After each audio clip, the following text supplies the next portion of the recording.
Good morning, everyone. Welcome to PW only IAS। तो दोस्तों, आज के न्यूज़पेपर की अगर हम बात करें तो यहाँ पर आप नोटिस कर पाओगे कि ईरान के द्वारा ना यूएस के बेसिस के ऊपर मिसाइल्स लॉन्च करे गए इन कतर एंड इराक। थोड़ा सा ये सारी लोकेशन पर्सपेक्टिव से अपने आप में इंपॉर्टेंट बन जाती हैं।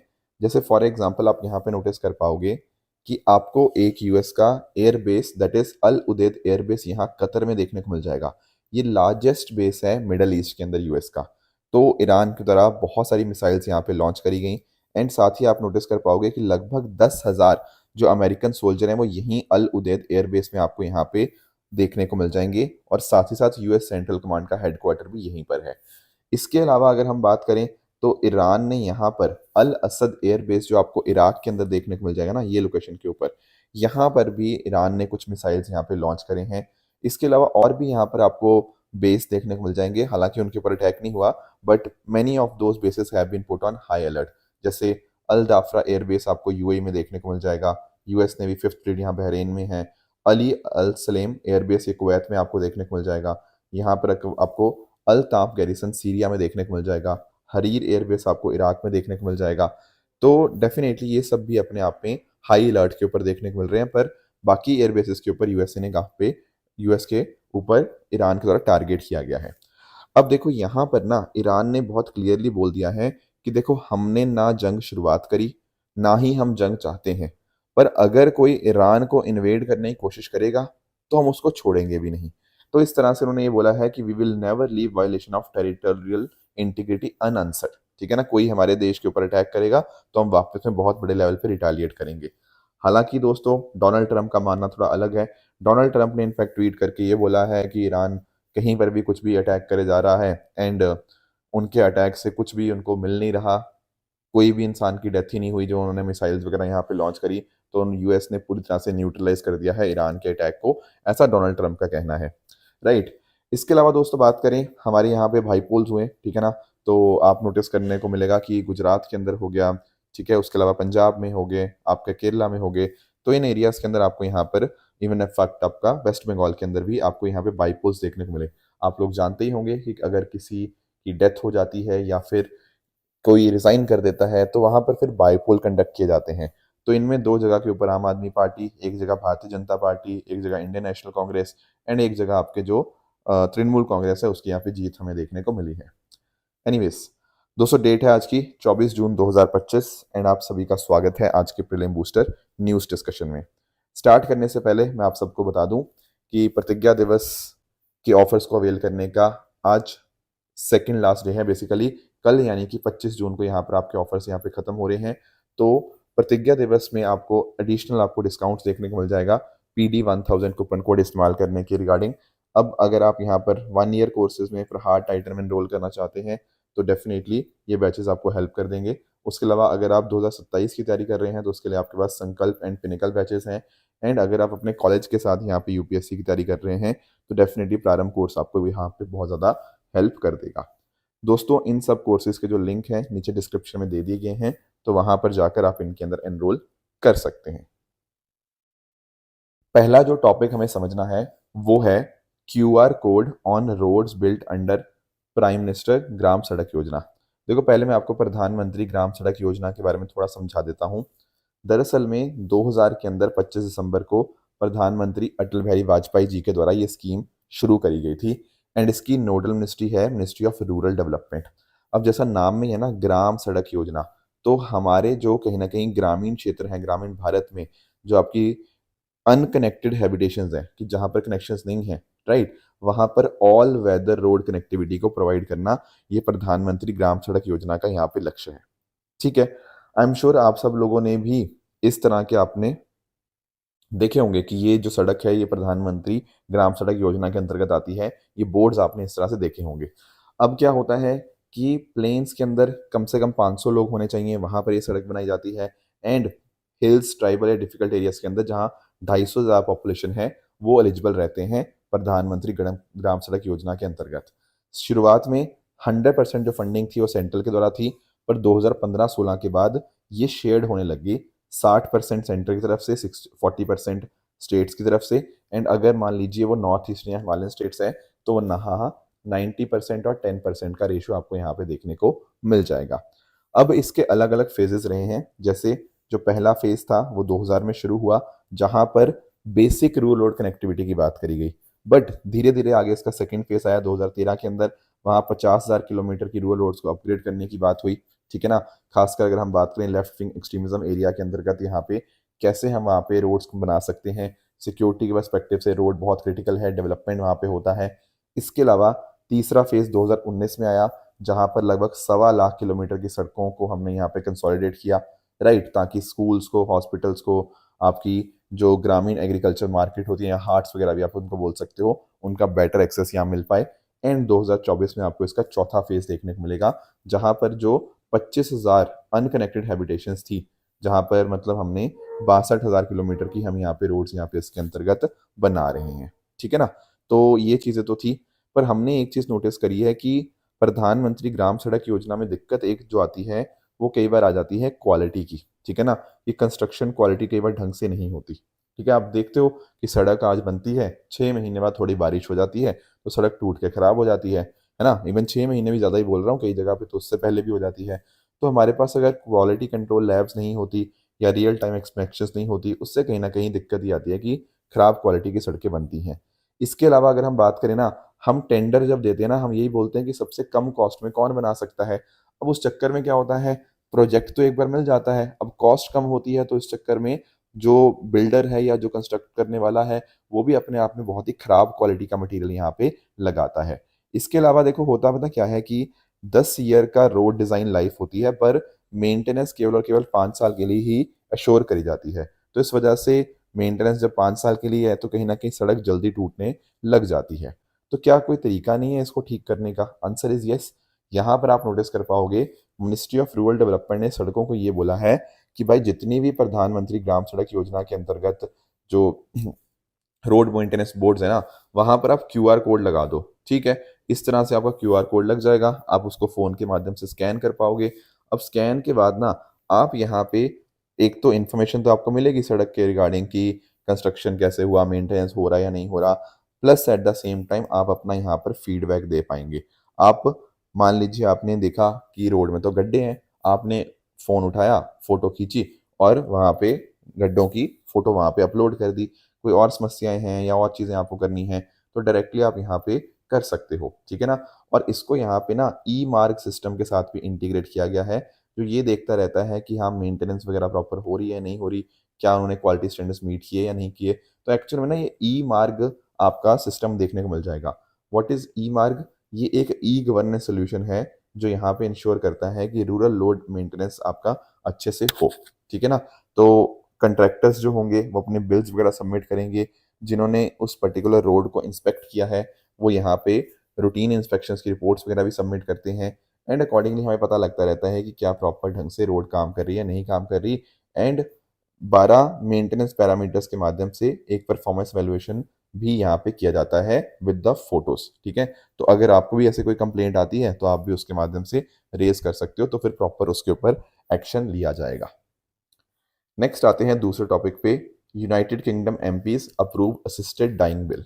थोड़ा समझते हैं कि what do mean by assisted dying. देखो कई बार पता क्या होता है कि किसी एक पर्सन की हालत बहुत खराब होती है, हालत मतलब कि मान लीजिए वो हॉस्पिटल में बहुत लंबे समय से है, डॉक्टर्स का भी मानना है कि यार बहुत ही मुश्किल है, बहुत ही कम चांस है इस इंसान के बचने का, एंड बहुत ही तकलीफ वाली जिंदगी वो इंसान हो सकता है वो जी रहा हो बेड के ऊपर, राइट। तो ऐसे केसेस में ना कई बार मुद्दा ये उठता है कि क्यों ना मदद कर दी जाए, मतलब उसकी पर्सन की लाइफ एंड करने के अंदर, क्योंकि जो इतनी ज़्यादा पेन में, इतनी ज़्यादा सफरिंग में वो इंसान है, उसकी लाइफ को एंड करने को बोलते हैं हम असिस्टेड डाइंग। अब देखो दो चीज़ें होती हैं, एक होता है असिस्टेड सुसाइड।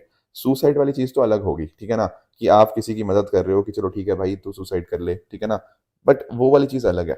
यहाँ मैं बात कर रहा हूँ दरअसल में यूथनेशिया की। यूथनेशिया में क्या होता है, कोई तीसरी पार्टी हेल्प करती है पेशेंट की लाइफ एंड करने के लिए। और इसमें भी दो तरह की चीजें होती हैं, एक होती है एक्टिव यूथनेशिया, एक होती है पैसिव यूथनेशिया। एक्चुअली पता क्या है, मान लेते हैं कि एक कोई पर्सन है वो बेड के ऊपर है पूरी तरह से, अब आपने पता क्या कर दिया, आपने कुछ ऐसा इंजेक्शन दे दिया जिस इंजेक्शन से इस पर्सन की डेथ हो जाए, तो ये बोलते हैं इसको हम एक्टिव यूथनेशिया, ठीक है। फिर पैसिव में क्या होता है, मान लेते हैं सेम पर्सन ऐसे बेड पे था, अब हम उसको कोई इंजेक्शन वगैरह नहीं दे रहे, बट हमने मान लेते हैं उसके मुंह पे ऑक्सीजन वगैरह लगा हुआ था, जो मास्क वगैरह होता है, हमने वो मास्क हटा दिया। अब यहाँ पे हमने बाहर से कुछ उसको सिडेशन नहीं दिया या फिर हमने कोई लीथल इंजेक्शन नहीं दिया, हमने यहाँ पे सिंपली जो लाइफ असिस्टेड सपोर्ट थी ना, हमने उसको यहाँ पर हटा दिया है, उसको विड्रॉ किया है। उसको बोलते हैं पैसिव यूथनेशिया। Getting it? तो आपको ध्यान ये रखना है कि यूके जो बिल लाया है अभी, उसमें उन्होंने कुछ बातें कही हैं कि कम से कम 18 साल का तो होना ही चाहिए, तभी वो इस पर्टिकुलर असिस्टेड डाइंग को प्रैक्टिस कर सकता है, उसको अपने लिए इस्तेमाल कर सकता है। प्लस इंग्लैंड और वेल्स में ही रह रहा हो कम से कम 12 महीने से, उसकी एक टर्मिनल इलनेस होनी चाहिए जिससे अगले 6 महीने के अंदर हो सकता है डेथ होने वाली हो। पर इसमें जो आपके मेंटली इल पर्सन है या डिसेबिलिटीज वाले पर्सन, वो इंक्लूड नहीं होते। तो चलो, ये तो यूके का बिल है। अब पॉइंट आता है कि इंडिया में क्या सिस्टम है। देखो, इंडिया में ना right to die with dignity है, बट ध्यान रखना, इंडिया में सिर्फ और सिर्फ पैसिव यूथनेशिया ही अलाउड है, जहां पर लाइफ जो सपोर्टिंग या लाइफ सस्टेनिंग ट्रीटमेंट है, उसको विड्रॉ करना ही अलाउड है। ये आपका common cause versus union of India 2018 में आपको देखने को मिल जाएगा अंडर आर्टिकल 21। इसके अलावा एक्टिव यूथनेशिया, असिस्टेड सुसाइड, ये इलीगल है। मतलब आप किसी को लीथल इंजेक्शन वगैरह नहीं दे सकते, ठीक है। असिस्टेड सुसाइड भी इलीगल है, पर पैसिव यूथनेशिया यहाँ पे लीगल है। बाकी दुनिया की अगर हम बात करें, देखो कई कंट्रीज के अंदर ये लीगल है, पर उसमें कुछ कंडीशन भी है, जैसे for example Canada, Netherlands, Belgium, Switzerland, New Zealand, Australia, USA के कुछ हिस्सों में यहाँ पर ये लीगल माना गया है। बाकी स्विट्जरलैंड में भी फॉरेन नेशनल्स अलाउड हैं, और इसी वजह से पता क्या होता है, कुछ लोग जानबूझ के स्विट्जरलैंड जाते हैं ताकि वहां पर जाके वो असिस्टेड डाइंग यहाँ पे कर पाए, राइट। तो ये कुछ बातें थी असिस्टेड डाइंग के बारे में जो हमें पता होनी चाहिए। दोस्तों, नेक्स्ट जो हमारे सामने टॉपिक है, that is national review meeting on organ transplantation activities in government hospital. थोड़ा इसको समझते हैं कि आखिर ये मुद्दा क्या है। आप लोग ऑर्गन ट्रांसप्लांटेशन समझते हो? देखो, इसमें क्या होता है ना, कि मान लेते हैं एक पर्सन है जिसको हम लोग डोनर बोल सकते हैं, और दूसरा होता है रेसिपिएंट जिसको वो ऑर्गन चाहिए। तो कई बार किसी ऑर्गन को, टिश्यू को, या कुछ ग्रुप ऑफ सेल्स को आप डोनर से लेकर आप रेसिपिएंट के अंदर यहाँ पर उसको इम्प्लांट करते हो, that is known as organ transplantation. कई बार सेम पर्सन के अंदर भी रीलोकेट करना होता है, या किसी दूसरे पर्सन के अंदर भी। जैसे फॉर एग्जांपल कुछ आपके ऑर्गन्स की अगर हम बात करें, तो kidney, liver, heart, lungs, pancreas, intestine, ये सब मोस्टली आपके ट्रांसप्लांट किए जाते हैं, ये पर्टिकुलर ऑर्गन्स, ठीक है। पर अभी पता क्या हुआ है, जो एक यूनियन हेल्थ मिनिस्ट्री की रिपोर्ट जिसको प्रिपेयर किया गया है by national organ tissue transplant organisation के द्वारा, उसने यहाँ पर ये बताया है कि भाई बहुत सारी दिक्कतें फेस हो रही हैं आज के समय के ऊपर इस ट्रांसप्लांटेशन में। क्या प्रॉब्लम फेस हो रही है? इसमें आपका इंफ्रास्ट्रक्चर गैप आ गया, प्रॉपर फंडिंग का ना होना, ट्रेन प्रोफेशनल का ना होना, और रेगुलेटरी प्रोसेस में बहुत देरी होना, ये सब कहीं ना कहीं बहुत बड़ी समस्याएं हैं।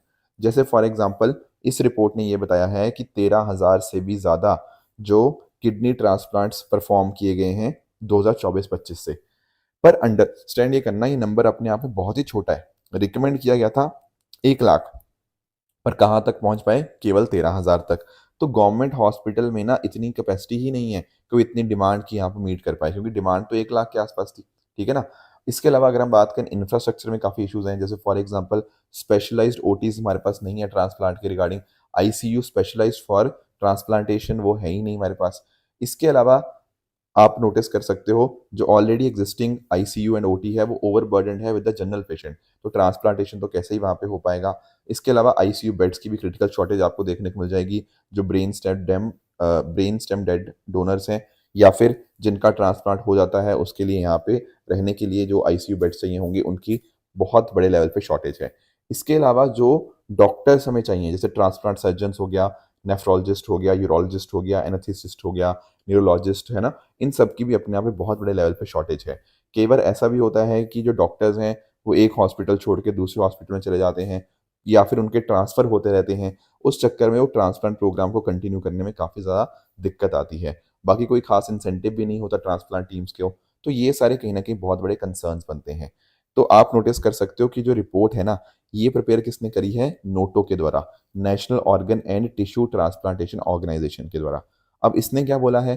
मतलब इसने बोला तो डिस्कस हमने कर लिया कि कैसे इन्होंने क्या चीज़ें बात की हैं, पर आपको ध्यान में रखना है कि ये हेडक्वार्टर्स के नई दिल्ली के अंदर है, और ये सेटअप है under the directorate general of health service under the ministry of health and family welfare. तो पूरा का पूरा ऑर्गन ट्रांसप्लांटेशन एक्टिविटीज़ को कोऑर्डिनेट करना वो इन्हीं का यहाँ पे काम रहता है। यही आपके guidelines and protocols lay down करते हैं regarding organ transplantation, proper data को यहाँ पे मेंटेन करते हैं। मान लीजिए कोई ऐसा पर्सन है जिसको ट्रांसप्लांट चाहिए, तो उनकी वेटिंग लिस्ट को मेंटेन करना इनकी जिम्मेदारी है, क्योंकि ऐसा नहीं ना होना चाहिए किसी को भी ऑर्गन दे दिया। There should be a proper waiting list, ठीक है ना। साथ ही साथ डोनेशन एंड ट्रांसप्लांटेशन के रिगार्डिंग जो लीगल या नॉन लीगल एस्पेक्ट्स हैं, वहां पर कंसल्टेंसी सपोर्ट भी नोटों के द्वारा ही यहाँ पे दी जाती है। नेक्स्ट आते हैं, अगला हमारा टॉपिक है fighting anti microbial resistance with insect based life stock feed. देखो आप सब लोग एएमआर समझते हैं, एंटी माइक्रोबियल रेजिस्टेंस। जैसे ना हम लोग भी कई बार इससे इम्पैक्ट होते हैं, मैं आपको समझाता हूँ। जैसे मान लेते हैं आपको किसी ने बोला कि आपको लेट्स से कुछ हुआ था, ठीक है, गला खराब था, और आपको एंटीबायोटिक आपको यहाँ पे रिकमेंड करी गई। अब उन्होंने बोला था डॉक्टर ने कि आप उनको 5 दिन के लिए एंटीबायोटिक लेनी है, पर आप मान लेते हैं 2 दिन में ही ठीक हो गए। तो आप ना कई बार छोड़ देते हो, आखिरी के 3 दिन आप उस एंटीबायोटिक को कंटिन्यू नहीं करते। अब उससे पता क्या होता है, बैक्टीरिया जो होता है ना जिसके लिए आप एंटीबायोटिक यहाँ पे ले रहे थे, वो पूरी तरह से यहाँ पे डेड नहीं हुआ। तो उस वजह से क्या होता है, आगे जाके कब आपको बीमारी होगी या कुछ और चीज़ें होंगी, तो उस केस में ना जब आप एंटीबायोटिक खाओगे तो एंटीबायोटिक का इम्पैक्ट उस बैक्टीरिया के ऊपर नहीं होगा। इसको बोलते हैं हम एंटीबायोटिक रेजिस्टेंस। एंड सिमिलरली अगर मान लीजिए वायरस है या फंगल है, एंटीपैरासाइटिक है, राइट, तो उसको हम जनरल वर्ड जो इस्तेमाल कर लेते हैं ना, that is known as antimicrobial resistance, कि रेजिस्टेंट हो चुका है वो जो पर्टिकुलर आपका माइक्रो ऑर्गेनिज्म है। एंड वर्ल्ड हेल्थ ऑर्गेनाइजेशन ने ना एएमआर को बहुत ही बड़ा यहाँ पे थ्रेट माना है, one of the top 10 threats जो ग्लोबल पब्लिक हेल्थ को यहाँ पे इम्पैक्ट करते हैं, ठीक है। अब आप नोटिस करना कि ये इंसानों की बात तो मैंने आपको बताई, पर सिमिलर चीज लाइफ स्टॉक के अंदर भी है, क्योंकि लाइफ स्टॉक इंडस्ट्री में क्या होता है, एंटीबायोटिक्स का बहुत बड़े स्तर के ऊपर इस्तेमाल होता है। दुनिया भर में जो आपके एंटीबायोटिक प्रोडक्शन की जाती है उनमें 50% से भी ज़्यादा वो लाइफ स्टॉक फार्मिंग में इस्तेमाल होता है। सिर्फ डिजीज को ट्रीट करने के लिए नहीं, पर ग्रोथ को भी प्रमोट करने के लिए, ठीक है, कि कैसे जो आपका लाइफ स्टॉक है वो बेटर हो पाए, ठीक है, ग्रोथ उसकी ज़्यादा अच्छे से हो, उसके लिए भी एंटीबायोटिक्स का इस्तेमाल यहाँ पे किया जाता है। एंड ऐसा बताया जा रहा है कि लगभग 2 लाख टन तक इसकी यूजेज पहुंच जाएगी बाय 2030। तो आप क्लियरली अंडरस्टैंड कर पाओगे कि किस तरह से बड़े लेवल के ऊपर एंटीबायोटिक्स का इस्तेमाल किया जा रहा है। खासकर आपकी लो एंड मिडिल इनकम कंट्रीज के ऊपर तो बहुत ज़्यादा इस्तेमाल किया जाता है, वहाँ पर प्रॉपर रेगुलेशंस नहीं है ना, इसीलिए यहाँ पर ये दिक्कत आती है। बाकी जैसे फॉर एग्जाम्पल कुछ ड्रग्स तो बैंड भी है, जैसे आपका टीसीएन, ऑक्सी टेट्रासाइलिन, ठीक है, उसके अलावा आपका क्लोरामिनिफिकोल नियोमसिन, ये बैंड है, पर तब भी इनका इस्तेमाल किया जाता है, ठीक है। इससे समस्या आप समझ ही गए होंगे कि हाँ, एंटी माइक्रोबियल रेजिस्टेंस यहाँ पे होगा। तो क्या कोई तरीका नहीं है यहाँ पे? एक तरीका है, वो है इंसेक्ट बेस्ड फीड का इस्तेमाल करना। इंसेक्ट बेस्ड फीड का मतलब क्या है? देखो, जो हम कन्वेंशनल एनिमल फीड देते हैं ना, जो उनको खिलाते हैं, उसकी जगह के ऊपर अगर हम उनको एक सस्टेनेबल और न्यूट्रिशनस ऑल्टरनेटिव दें, जैसे फॉर एग्जांपल इसमें black soldier flies, house flies, grasshopper, compost worm, ये सब होंगे। एक्चुअली ये इंसेक्ट जो है अपने आप में प्रोटीन में अच्छे होते हैं, असेंशियल फैट्स वगैरह आपको मिल जाएंगे, फाइबर, माइक्रोन्यूट्रिएंट्स, सब चीज़ें यहाँ पे होंगी। तो कहीं ना कहीं जब आपके जो लाइफ स्टॉक है इनको कंज्यूम करेंगे, इनके पास प्रॉपर न्यूट्रिशियस डाइट मिल जाएगी, प्लस ग्रीन हाउस गैसेज भी एक तरह से कम आपका एमिट करेंगे। इन पर्टिकुलर फीड के लिए आपको कम लैंड, वाटर एंड फीड के इनपुट की जरूरत होती है। प्लस आप नोटिस कर पाओगे जैसे क्रिकेट्स हैं, ठीक है ना, जो आप देखते होंगे आप अपने, तो उसमें क्या होगा, 12 गुना कम फीड की जरूरत होती है कैटल के लिए फॉर द सेम प्रोटीन, ठीक है ना। तो ये बेनिफिट है आपका इंसेक्ट फीड का। बाकी इसका प्रोडक्शन कॉस्ट भी अपने आप में कम देखने को मिल जाएगा। अब आप सोच रहे होंगे सर हम तो बात कर रहे थे एंटी माइक्रोबियल रेजिस्टेंस की, चलो ठीक है ये फीड अच्छी है, पर एंटी माइक्रोबियल रेजिस्टेंस के साथ क्या लिंक है? देखो एक्चुअली पता क्या है, ये जो आपकी जो इंसेक्ट से डिराइव्ड हमारे पास जो प्रोटीन आए ना कहीं ये पता क्या करते हैं, ये माइक्रो बायोटा है ना उसको प्रमोट करते हैं। एंड उस वजह से क्या होता है, जो हमारी डिपेंडेंसी होती है एंटीबायोटिक ग्रोथ प्रमोटर्स के ऊपर, वो एक तरह से कम हो जाएगी। यानी कि अगर आप नहीं मतलब अगर हमारा जो लाइफ स्टॉक है वो इंसेक्ट बेस्ड फीड को यहाँ पे कंज्यूम करता है ना, तो एंटीबायोटिक की ज़रूरत जो आपको ग्रोथ के लिए चाहिए होती है अपने लाइफ स्टॉक के लिए, उसका इस्तेमाल अपने आप में कम हो जाएगा। क्योंकि क्या हुआ ना, इंसेक्ट फीड से एक पशु की जो गट हेल्थ थी वो अपने आप में इंप्रूव होगी, तो एंटीबायोटिक की जरूरत ही नहीं पड़ रही। अब एंटीबायोटिक की जरूरत ही नहीं पड़ रही तो एंटीबायोटिक रेजिस्टेंस ही वाले केस आएगा ही नहीं, राइट। तो ये यहाँ पे आपका चल रहा है कि हमें कहीं ना कहीं insect based life stock feed की तरफ यहाँ पे बढ़ना चाहिए। अपने आप में कॉस्ट इफेक्टिव भी है, सस्टेनेबल भी है, एंड एंटी माइक्रोबियल रेजिस्टेंस को टैकल करने के अंदर मदद भी की जाएगी। ठीक है, तो Indian council of agriculture research इसके ऊपर काम भी कर रहा है। बाकी पास्ट में भी इन्होंने काफ़ी काम किया, जैसे 2023 के अंदर इन्होंने अल्ट्रा न्यूट्री इंडिया के साथ यहाँ पे एक एग्रीमेंट साइन किया था ताकि black soldier fish fly larva को फिश फार्मिंग में इस्तेमाल कर पाएँ। 2024 में भी बैंगलोर बेस्ड स्टार्टअप के साथ काम किया, 2025 में भी अब यहाँ पे इन्होंने ये काम कर रहे हैं, and so on and so fourth, नई नई चीज़ें चलती रहती हैं, बट डेफिनेटली इससे एंटी माइक्रोबियल रेजिस्टेंस से लड़ने में हेल्प होती है। नेक्स्ट हमारा जो टॉपिक है वो है आपका जीनियस एक्ट के रिगार्डिंग। दोस्तों सबसे पहले तो मैं आपको ना स्टेबल कॉइन्स के बारे में समझाने की कोशिश करूंगा। आप लोग क्रिप्टो करेंसी वगैरह तो जानते ही होंगे, ठीक है ना। अब क्रिप्टो करेंसीज होती हैं, दे आर डिजिटल और वर्चुअल करेंसीज, राइट, जहां पर आप नोटिस कर पाओगे कि अगर मैं बात करूं तो डिसेंट्रलाइज्ड होती हैं। हालांकि आजकल आप लोगों को जो, ठीक है, आपका सेंट्रल बैंक डिजिटल करेंसीज भी आपको देखने को मिल जाएंगी, पर आप नोटिस कर पाओगे वहां पर सेंट्रल बैंक या आरबीआई का कंट्रोल हमें देखने को मिलता है। बट एनीवेज, पर इसमें आपके ना जो नॉर्मल, अगर मैं बात करूं जैसे आपका बिटकॉइन हो गया, इस तरह की क्रिप्टो करेंसीज की अगर मैं बात करता हूं, तो यहाँ पर दिक्कत पता क्या आती है कि ये क्योंकि डिसेंट्रलाइज्ड होती हैं और साथ साथ इस पर किसी का कंट्रोल नहीं होता, तो बहुत ज़्यादा अनोनिमिटी और बहुत ज़्यादा वोलेटिलिटी आपको यहाँ पे देखने को मिल जाती है। ठीक है, इसका अपोजिट आपको एक चीज देखने को मिल जाएगी, उनको हम बोलते हैं स्टेबल कॉइन्स।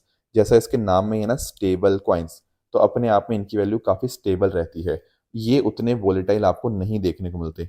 सिर्फ वोलेटिलिटी क्यों नहीं है, how are they actually stable, क्योंकि एक्चुअली ना इनकी वैल्यू किसी और एसेट के साथ बैक्ड है। जैसे हो सकता है कैश के साथ, गोल्ड के साथ, या किसी और क्रिप्टो करेंसी के साथ।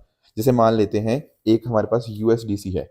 यूएसडीसी स्टेबल कॉइन पता क्या है, वो डॉलर डिनोमिनेटेड एसेट के साथ यहाँ पे वो बैक्ड है। तो उसकी वैल्यू अपने आप नहीं चेंज होगी, उसकी वैल्यू कहीं ना कहीं यूएस डॉलर के साथ में चेंज होगी, और यूएस डॉलर अपने आप में स्टेबल है, तो अपने आप में ये भी स्टेबल कॉइन ही देखने को मिल जाएगा। तो है ये एक तरह की क्रिप्टो करेंसी ही, पर वो जो वोलेटिलिटी वाला एस्पेक्ट होता है ना, वो यहाँ पर आपको नहीं देखने को मिलता, इनकी वैल्यू स्टेबल रहती है। तो डिजिटल वर्जन हो सकते हैं आपके रेगुलर मनी के, ठीक है ना, बट साथ ही साथ इन्होंने क्रिप्टो करेंसी के बेनिफिट ऑफर कर दिए बिना वोलेटाइल हुए। ठीक है ना, तो चार तरह के होते हैं। एक होते हैं फिएट बैक्ड, जैसे फॉर एग्जांपल डॉलर या किसी करेंसी के साथ लिंक थे। एक होते हैं क्रिप्टो बैक्ड, जो किसी और क्रिप्टो करेंसी के साथ सिक्योर्ड है। एक होते हैं कमोडिटी बैक्ड, जैसे आपने गोल्ड या ऑयल के साथ उसको बैकिंग दे दी। बैकिंग से पता क्या होता है, वो स्टेबिलिटी आ जाती है। एंड लास्टली हो सकता है एल्गोरिथमिक, हो सकते हैं जैसे यहाँ पे कोई फिजिकल एसेट ना हो के किसी स्मार्ट एल्गोरिथम के साथ आपने उसकी वैल्यू को स्टेबल कर दिया। इनको बोलते हैं आपके स्टेबल कॉइन। अब एक एक्ट पास हुआ है यहाँ पे यूएस सेनेट के द्वारा कि हम कैसे स्टेबल कॉइन को यहाँ पे रेगुलेट कर सकते हैं। तो उतना हमारे लिए एक्ट इंपॉर्टेंट नहीं है, हमारे लिए स्टेबल कॉइन को समझना इंपॉर्टेंट था। बट एनीवेज, ध्यान में रखना ये जीनियस क्या है, guiding and establishing national innovation for US stable coin act. तो स्टेबल कॉइन्स को एक तरह से रेगुलेट करने के लिए, उनके लिए रूल सेट करने के लिए ये सारी चीज़ें करी जा रही हैं, ताकि इंश्योर ये किया जाए कि मनी लॉन्ड्रिंग वगैरह ना हो, स्टेबल कॉइन आपके रिजर्व के साथ बैक्ड है, एंड इस तरह से ये आपको जीनियस एक्ट देखने को मिल जाएगा, राइट। अब दोस्तों बात करें अगर हम अपने ट्रू एंड फॉल्स स्टेटमेंट्स की, यहाँ पर आपके सामने कुछ स्टेटमेंट्स हैं, इनको आप पढ़िएगा, बताइएगा इनमें से कौन सा सही है कौन सा गलत है। एंड जो कल मैंने आपको होमवर्क दिया था वो था ग्लोबल पीस इंडेक्स के बारे में। ग्लोबल पीस इंडेक्स को बिल्कुल आपका institute for economics and peace ही यहाँ पे रिलीज करता है, ये करेक्ट है। किंग कोबरा का आईयूसीएन स्टेटस आपको क्रिटिकली इंडेंजर्ड नहीं, बल्कि आपको वल्नरेबल देखने को मिलेगा, इसीलिए सेकंड स्टेटमेंट आपकी यहाँ पे इनकरेक्ट हो जाएगी। बाकी ये जो स्टेटमेंट है मल्लिकार्जुन स्वामी टेम्पल के बारे में, ये अपने आप में बिल्कुल करेक्ट है। तो ये थी हमारी आज की डिस्कशन। इसी तरह से आप सब लोग अपने इन पे हार्डवर्क करते रहिए। Thank you so much for joining, all the very best.